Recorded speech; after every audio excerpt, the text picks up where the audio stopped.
নমস্কাৰ স্বাগতম জনাইছো নিউজ 18 অসম নৰ্থ ইষ্টৰ লাইভ আৱাৰৰ মাজলৈ আৰু ষ্টুডিঅ'ত মই প্ৰাঞ্চল প্ৰতিম হাজৰিকা অসম তথা উত্তৰ পূৰ্বাঞ্চলৰ প্ৰথমগৰাকী অৰ্জুন বঁটা বিজয়ী ভোগেশ্বৰ বৰুৱাৰ জন্মদিন অভিৰুচি ক্ৰীড়া দিৱস হিচাপে ৰাজ্যজুৰি পালন কৰা হয় এইবাৰ পালন কৰা হৈছে 38 সংখ্যক অভিৰুচি ক্ৰীড়া দিৱস গুৱাহাটীৰ কেন্দ্ৰীয় অনুষ্ঠানত মুখ্য অতিথি হিচাপে উপস্থিত আছিল ক্ৰীড়া মন্ত্ৰী বিমল বৰা অনুষ্ঠানত উপস্থিত আছিল দুই অৰ্জুন ভোগেশ্বৰ বৰুৱা আৰু জয়ন্ত তালুকদাৰ এইবাৰ সমূহীয়া দৌৰৰ ঠাইত সাইকেল ৰেলী অনুষ্ঠিত হয় সাইকেল ৰেলীৰ শুভাৰম্ভ কৰে ক্ৰীড়া মন্ত্ৰী বিমল বৰাই গুৱাহাটীৰ চানমাৰীৰ পৰা নেহেৰু ষ্টেডিয়ামলৈ উলিওৱা হয় এই সাইকেল ৰেলী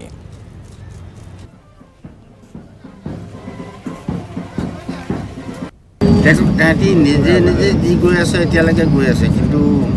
চৰকাৰ বেলেগ এটা পৰিস্থিতিত হাতত ল'লে ভাল হয় মই সেইটো বিচাৰিছোঁ মইতো নিজৰ ঘৰতে ওলাই গৈছিলোঁ লাভলীনা হেমতে আহিছে হিমা দাসো হেমতেই আহিছে মানে মই ভাবিছোঁ কিবা বেলেগ এটা বহুত দিনৰ পৰা সেইটো চিন্তা কৰিছোঁ যে আমি টেলেণ্ট স্পট কৰি পেলাই কিবা এটা কৰোঁ পলিচি নহ'লে আগবাঢ়িব নোৱাৰে সেইটো চবেই জানে মই বহুত চেষ্টা কৰি আছোঁ পলিচিটোৰ কাৰণে পলিচি এতিয়া পঢ়াইছে দেখিছে ভাল লাগিছে ভোগেশ্বৰ বৰুৱা ডাঙৰীয়া যিগৰাকী ব্যক্তিয়ে অৰ্ধ শতিকাৰ আগতেই সীমিত সা সুবিধাৰে তেখেতে 800 মিটাৰ দৌৰত এছিয়ান গেমছত বেংককত অনুষ্ঠিত হোৱা এই প্ৰতিযোগিতাত স্বৰ্ণেৰে সমগ্ৰ অসমবাসীৰ নাম উজ্বলাবলৈ সক্ষম হৈছিল আৰু সেইগৰাকী বৰ্ণাঢ্য ব্যক্তিত্বৰ অধিকাৰী ভোগেশ্বৰ বৰুৱাদেৱৰ জন্মদিনৰ লগত সংগতি ৰাখি আজি 38টা বছৰে অভিৰুচি এই ক্ৰীড়া দিৱস আয়োজন কৰি আহিছে মই আজি এই মুহূৰ্তত শ্ৰদ্ধাৰ ভোগেশ্বৰ বৰুৱাদেৱক জন্মদিনৰ শুভেচ্ছা জনাইছোঁ আৰু লগতে আজি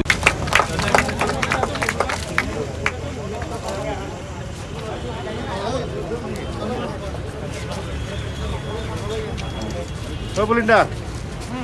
মূলৰাম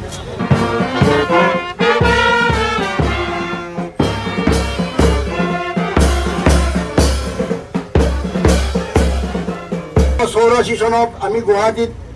আপোনালোকৰ আৰু এইখিনি মুহূৰ্তৰ এক ডাঙৰ খবৰ আৰক্ষীৰ জেৰাত আশিকৰ বিস্ফোৰক স্বীকাৰোক্তি চিগাৰেটৰ বাবে হত্যা কৰিছিল ডিম্পলক হত্যাকাণ্ডৰ পূৰ্বে ডিম্পলে সেৱন কৰিছিল চিগাৰেট খাবলৈ বাধা দিছিল আশিকে যাৰ পৰিণতিত কাজিয়াৰ সূত্ৰপাত হয় আশিকৰ এই স্বীকাৰোক্তি আৰক্ষীৰ সন্মুখত ইফালে আৰক্ষীৰ চকুত ধুলি দিবলৈ ডকাইতি কাৰ্যৰ ৰূপ দিছিল আশিকে খুলি ৰাখিছিল ডিম্পলৰ গৃহৰ দুটা আলমিৰা 10:15 মিনিটত পিতৃয়ে ডিম্পলক ফোন কৰাৰ সময়ত জীৱিত আছিল কিশোৰীগৰাকী আৰক্ষীক দিয়া এয়া বিস্ফোৰক ভাষ্য আশিকৰ আমি আকৌ এবাৰ জনাইছো এই মুহূৰ্তৰ সবাতোকৈ ডাঙৰ খবৰটো আৰক্ষীৰ জেৰাত আশিকে বিস্ফোৰক স্বীকাৰোক্তি প্ৰদান কৰিছে কেৱল চিগাৰেটৰ বাবে হত্যা কৰিলে ডিম্পলক হত্যাকাণ্ডৰ পূৰ্বে কিশোৰীগৰাকীয়ে সেৱন কৰিছিল চিগাৰেট খাবলৈ বাধা দিছিল আশিকে আৰু যাৰ পৰিণতিত কাজিয়াৰ সূত্ৰপাত হ'ল বুলি আশিকে স্বীকাৰোক্তি প্ৰদান কৰিছে সমান্তৰালভাৱে আশিকে আৰক্ষীৰ সন্মুখত কৈছে যে আৰক্ষীৰ চকুত ধুলি দিবলৈ ডকাইতি কাৰ্যৰ ৰূপ দিছিল আশিকে খুলি ৰাখিছিল গৃহৰ দুটা আলমিৰা আনকি 10:15 মিনিটত পিতৃয়ে যেতিয়া ডিম্পলক ফোন কৰিছিল সেই সময়ত জীৱিত আছিল কিশোৰীগৰাকী আৰক্ষীক দিয়া এয়া হ'ল বিস্ফোৰক ভাষ্য আশিকৰ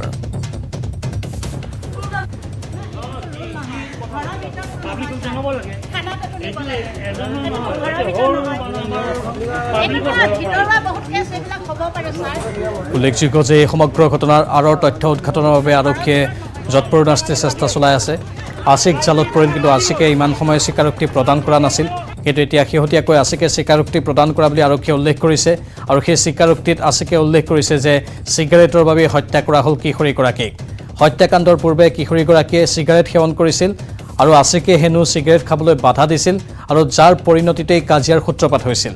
আৰু সেই কাজিয়াৰ বাবেই কিশোৰীগৰাকীক হত্যা কৰা হ'ল বুলি স্বীকাৰোক্তি দিছে আশিকে আৰক্ষীয়ে তদন্ত চলাই আছে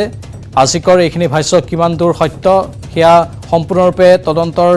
আওতাত অনা হৈছে আৰু আৰক্ষীয়ে বাৰে বাৰে জেৰা চলাই আছে আশিকৰ ওপৰত কিন্তু প্ৰথম অৱস্থাত আশিকে এইখিনি স্বীকাৰোক্তিয়ে প্ৰদান কৰিছে যে চিগাৰেটৰ বাবে হত্যা কৰা হ'ল কিশোৰীগৰাকীয়ে চিগাৰেট সেৱন কৰিছিল আৰু আশিকে হেনো বাধা দিছিল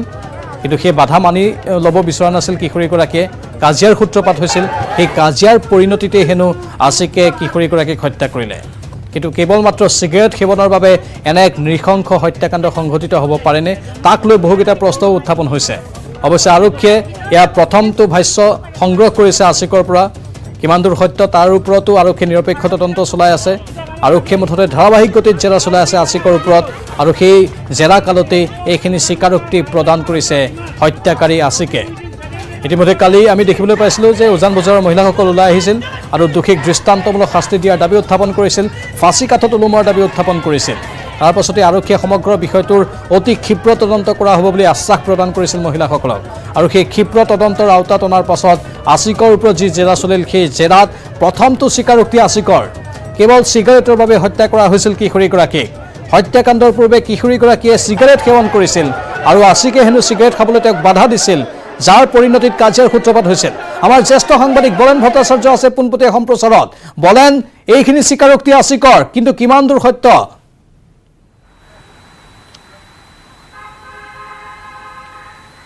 চক প্ৰাঞ্জল এই মুহূৰ্তত আমাৰ হাতত পৰিছে সেই বিস্ফোৰক স্বীকাৰোক্তিৰ তথ্য ইতিমধ্যে আৰক্ষীৰ এই সূত্ৰৰ পৰা লাভ কৰা তথ্য অনুসৰি আশিকে এই মুহূৰ্তত আৰক্ষীৰ ওচৰত যিখিনি ভাষ্য প্ৰদান কৰিছে সেই ভাষ্যৰ আঁৰত হৈছে যে 10 বজাত যেতিয়া তেখেতৰ পিতৃয়ে ডিম্পলৰ পিতৃয়ে নিজৰ ব্যৱসায় প্ৰতিষ্ঠানলৈ গুচি আহিছিলে আৰু তাৰ পিছৰ সময়ছোৱাত তেখেতে বিচনাত শোৱাপাতিত থকা অৱস্থাত এৰি হোৱাৰ পিছতেই তেখেতে শোৱাপাতিৰ পৰা উঠাৰ পিছতেই হাতত চিগাৰেট লৈছিলে আৰু চিগাৰেট হুপিবলৈ যেতিয়া চেষ্টা কৰিছিলে আৰু তেনে অৱস্থাতেই আশিকে বাধা প্ৰদান কৰিছিলে আশিকৰ বাধা মনা নাছিলে আৰু আশিকৰ বাধা নমনাৰ বাবেই এক কাজিয়াৰ সূত্ৰপাত হৈছিলে আৰু যি সূত্ৰপাতক লৈ অৱশেষত এই চূড়ান্ত সিদ্ধান্ত ল'বলৈ বাধ্য হৈছিলে এটাৰ পিছত আনটোকৈ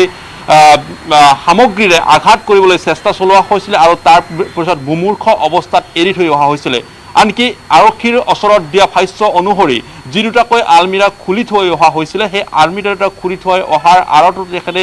ইতিমধ্যে ভাষ্য আগবঢ়াইছে যে কোনো ধৰণৰ সা সম্পদ তাৰ পৰা উলিয়াই লৈ অহা নাই মাথোন এই ঘটনাৰ এটা নাটক ৰূপ দিবলৈ অৰ্থাৎ ডকাইতিৰ ৰূপ দিয়াৰ অৰ্থে যেতিয়া মুমূৰ্ষ অৱস্থাত আহি পৰিছিলে ডিম্পল তেনে অৱস্থাতেই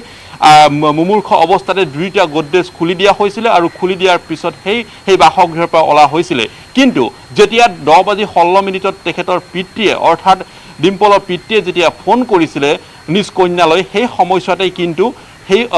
অৱস্থাত কোনো ধৰণৰ কাজিয়াৰ সূত্ৰপাত অথবা অইন কোনো কাৰণ তেতিয়া চিগাৰেটো আনকি হাতত দিয়া নাছিলে অৰ্থাৎ তাৰ পিছৰ সময়ছোৱাতহে এই ঘটনাৰ সূত্ৰপাত হোৱা বুলি ইতিমধ্যেই আৰক্ষীক এই ভাষ্য আগবঢ়োৱা হৈছে এই সমগ্ৰ ঘটনা এতিয়া ৰহস্যৰ সৃষ্টি কৰিছে এক সামান্য কাজিয়া হাতত চিগাৰেট লোৱাৰ ঘটনাৰ কাৰণেই এগৰাকী কিশোৰীক হত্যাকাণ্ড সংঘটিত কৰিব পাৰে নেকি তাক লৈ এই মুহূৰ্তত আৰক্ষী অতি উদ্বেগজনকভাৱে এই সমগ্ৰ বিষয় তদন্ত চলাই আছে কিয়নো দেখিব পোৱা গৈছিলে যোৱাকালিৰে পৰাই দেখিব পোৱা গৈছিলে এই সমগ্ৰ ঘটনাৰ পিছত বিশেষকৈ মোবাইলটো উদ্ধাৰ হোৱাৰ পিছত মোবাইলটো এটা প্ৰান্তত পেলাই থৈ অহাৰ পিছত বিশেষকৈ এই ঘটনাক লৈ ইতিমধ্যে চাঞ্চল্যতা ক্ৰমাৎ আৰু উৎসুকতা বৃদ্ধি পোৱা দেখিব পোৱা গৈছিলে কাৰণ প্ৰশ্ন উদ্বেগ হৈছে যে কিহৰ বাবে হত্যাকাণ্ড কৰিব পাৰে সম্বন্ধীয় ককায়েকে তাকে লৈ বাৰম্বাৰ প্ৰশ্ন উত্থাপন হৈছিলে আৰু সেই প্ৰশ্নৰ মাজতে আৰক্ষীক ইতিমধ্যে ভাষ্য স্বীকাৰোক্তি প্ৰদান কৰিছে আশিকে আৰু সেই আশিকৰ সেই স্বীকাৰোক্তি অনুসৰি কোৱা হৈছে যে হাতত চিগাৰেট হুপি লৈছিলে কিশোৰীগৰাকীয়ে হাতত চিগাৰেট তুলি লোৱাৰ বাবেই বাধা প্ৰদান কৰা হৈছিলে প্ৰথম অৱস্থাত সেই বাধাক মানা নাছিলে তাৰপিছত চিগাৰেটটো কাঢ়ি লোৱা হৈছিলে সেই কাঢ়ি লোৱাকো আচলতে পুনৰবাৰ বিচাৰিছিলে চিগাৰেট হাতত ল'বলৈ আৰু তাৰপিছতেই এক প্ৰকাৰ অৰিয়া কাজিয়াৰ সূত্ৰপাত হৈছিলে আৰু সেই কাজিয়াৰ সূত্ৰপাত হৈ অৱশেষত এই ঘটনাৰ চূড়ান্ত ৰূপ পাইছিলে আৰু সেই ঘটনা সংঘটিত হৈ যোৱাৰ পিছতেই সেই বাসগৃহৰ পৰা ওলাই আহিছিলে আশিক বিগত প্ৰায় 25 দিন ধৰি সেই বাসগৃহটোত বসবাস কৰি অহা বাসগৃহটোত থকা মাহেকৰ ঘৰত থকা সেই আশিকে অৱশেষত সেই স্থানৰ পৰা 11:15 ওলাই আহিছিলে আৰু তাৰ প্ৰথম অৱস্থাত যিখন তেখেতসকলৰ নিজৰ ৰেষ্টুৰেণ্ট নিজৰ ব্যৱসায় স্থান সেই ব্যৱসায় স্থানত উপস্থিত হৈছিলে আৰু তাৰপিছত সেই স্থানৰ পৰাই গৈ মোবাইল আৰু চিম কাৰ্ড আছুতীয়াকৈ দুটা স্থানত পেলাই তাৰ পৰা আঁতৰ হৈছিলে অৰ্থাৎ এই ঘটনাৰ এই মুহূৰ্তলৈকে আৰক্ষীক প্ৰদান কৰা এটা স্বীকাৰোক্তি এই ধৰণৰ এই মুহূৰ্তত প্ৰদান কৰিছে সেয়া হয়তো কিমান দূৰ সত্য বা আচলতে আজিকে প্ৰকাশ কৰা এই স্বীকাৰোক্তি কিমান দূৰ গ্ৰহণযোগ্য সেয়া হয়তো আৰক্ষীৰ সঠিক তদন্তই পোহৰলৈ আনিব নিশ্চয় বলেন যেহেতু সন্দেহৰ ডাৱৰ এতিয়াও আঁতৰা নাই যিখিনি আৰক্ষীৰ সন্মুখত স্বীকাৰোক্তি দিছে তাতো সন্দেহ উপজিছে বহুতৰে কাৰণ এটা চিগাৰেটৰ লগত মোবাইলৰ কি সম্পৰ্ক থাকিব পাৰে মোবাইলটো লুকুৱাবলৈ কি অৱস্থাৰ সৃষ্টি হ'ব পাৰে চিগাৰেটৰ সৈতে কাজিয়াৰ সূত্ৰপাত হৈছিল কিন্তু মোবাইলটো অন্য ঠাইত লুকুৱা হ'ল সেই এংগলটো অলপ দুদুল্যমানতা আছে সেই সন্দৰ্ভতে বলেন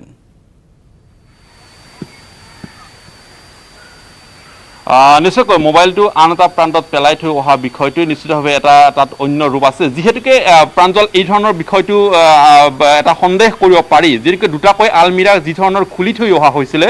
আলমিৰা দুটাৰ কোনো ধৰণৰ সা সম্পদ লৈ অহা নাছিলে অথচ তাক এটা ডকাইতি বা চুৰিকাণ্ডৰ ঘটনাৰ ৰূপ দিবলৈ আলমিৰা দুটা খুলি থৈ অহা বুলি ইতিমধ্যে আৰক্ষীক স্বীকাৰোক্তি প্ৰদান কৰিছে একেটা স্বীকাৰোক্তিৰ ভিত্তিতে যদি চিন্তা কৰিব আৰক্ষীয়ে যদি তদন্ত আগবঢ়ায় তেতিয়াহ'লে এটা কথা প্ৰকাশ পাইছে যে যি ধৰণৰ আলমিৰা দুটা খুলি থৈ এটা নাটক ৰূপ দিবলৈ বা এটা ডকাইতি চুৰিৰ ঘটনা সংঘটিত হোৱা বুলি এটা বাস্তৱবাদ এটা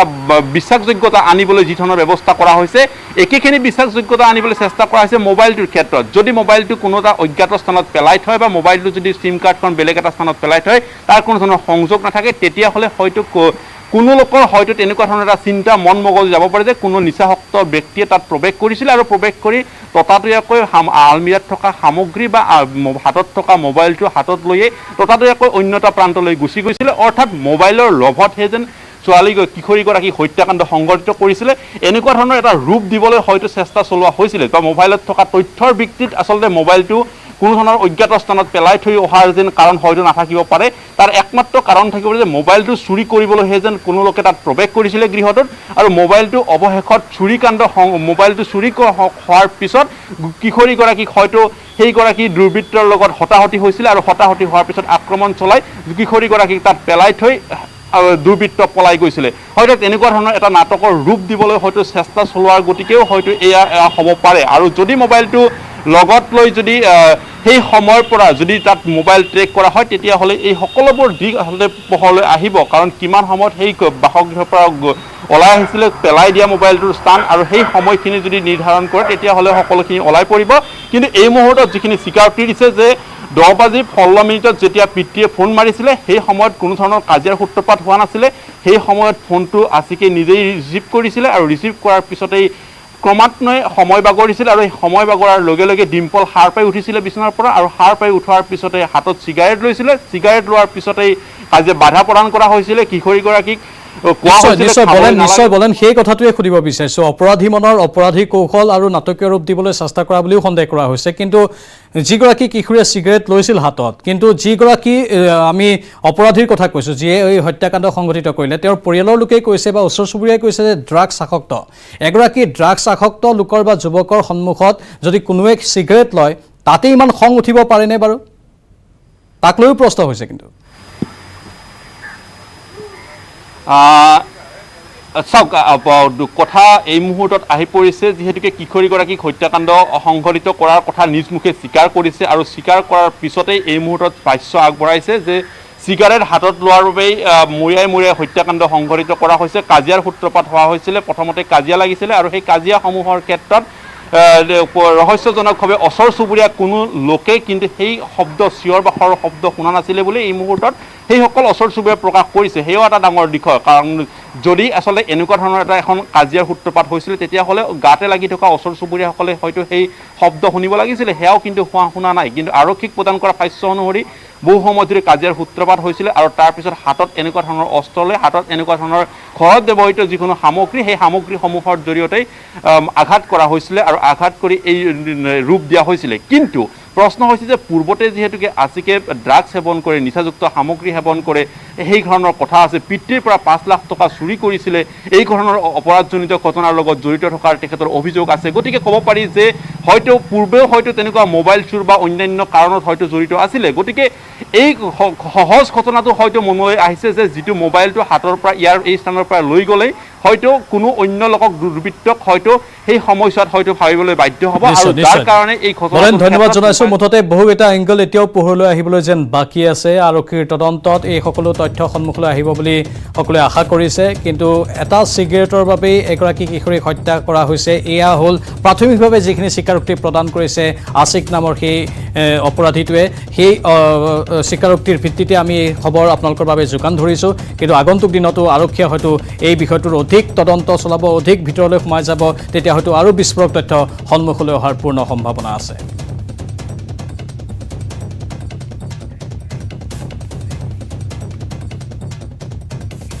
আৰু বাতৰিখিনিতে সময় হৈছে চমু বাণিজ্যিক বিৰতিৰ মহানগৰীৰ সমীপৱৰ্তী ৰাণীত বন্যহস্তীৰ কৰুণ মৃত্যু হৈছে ৰাণী সংৰক্ষিত বনাঞ্চলৰ অসম মেঘালয় সীমান্তৰ উদয়পুৰত এই কৰুণ ঘটনা ধাননি পথাৰত বৈদ্যুতিক তাঁৰ সংযোগ কৰি থোৱাৰ ফলতে এই কৰুণ ঘটনা সংঘটিত হয় কিছু সংখ্যক কৃষকে এই বন্যহস্তীৰ উপদ্ৰৱ ৰোধ কৰাৰ বাবে নিজৰ খেতিডৰাত সংযোগ কৰিছিল বৈদ্যুতিক তাঁৰ যাৰ ফলত বনাঞ্চলৰ পৰা খাদ্যৰ সন্ধানত অহা বন্যহস্তীৰ কৰুণ মৃত্যু হয় স্থানীয় লোকৰ অভিযোগ মতে বিদ্যুৎ কৰ্মীয়ে ধনৰ বিনিময়ত এই স্থানত সংযোগ কৰাইছিল বিদ্যুৎ সংযোগ যোৱা নিশা প্ৰায় 12 বজাত সংঘটিত হয় এই ঘটনা ঘটনাস্থলীত ৰাণী বন বিভাগ আৰু আৰক্ষীৰ লোক উপস্থিত হৈ তদন্ত অব্যাহত ৰাখিছে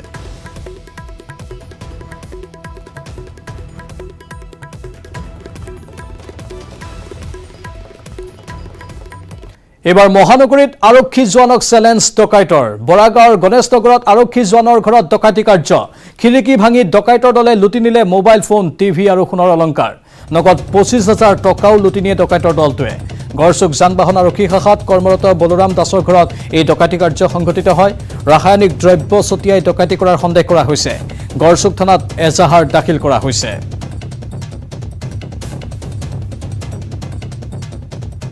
শুই থকা অৱস্থাত খিৰিকী দিয়ে খিৰিকীখন ভাঙি চুৰ সোমাই টিভি এটা লৈ গ'ল LCD টিভি প্লাছ আকৌ শ্ব'কেছত আছিল আপোনাৰ 5,000 টকা তাৰ পৰা 5,000 টকাটো ল'লে আকৌ ভাগিন এটা আছিল ভাগিনটো শুই থকা অৱস্থাত এয়া বিচনা শুই থকা অৱস্থাতে সি তাতে মোবাইলটো তাতো লৈ গ'ল তাৰ পৰা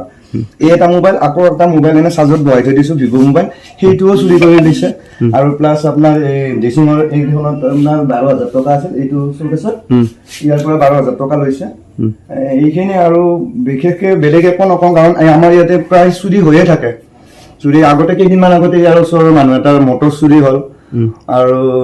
এনেকৈ চুৰ হৈয়ে থাকে কিন্তু আমি এইটোৱে ক'ব বিচাৰোঁ যে আমি যদি শুই থকা অৱস্থাত ৰাতিৰ অৱস্থাত কোনোবাই যদি আমাক মাৰিও থৈ যায় তাতো কোনো হেৰি নাই নিৰাপত্তা নাই সেইকাৰণে আমি এটাই পুলিচ প্ৰশাসনক আমি এটাই কথা ক'ব বিচাৰিছোঁ যে পেট্ৰলিয়াম এটা ডিউটি থাকে তেখেতসকলৰ তো সেইটো ডিউটিটো যদি এইফালে আমাৰ গাঁৱৰ ফালেও যদি এবাৰ গাড়ীখন ঘূৰাই পঠায় তো আমাৰ বিশেষ সুবিধা হ'ব আৰু ইয়াৰ লগে লগে সময় হৈছে এতিয়াৰ বাতৰিৰ পৰা বিদায় লোৱাৰ নমস্কাৰ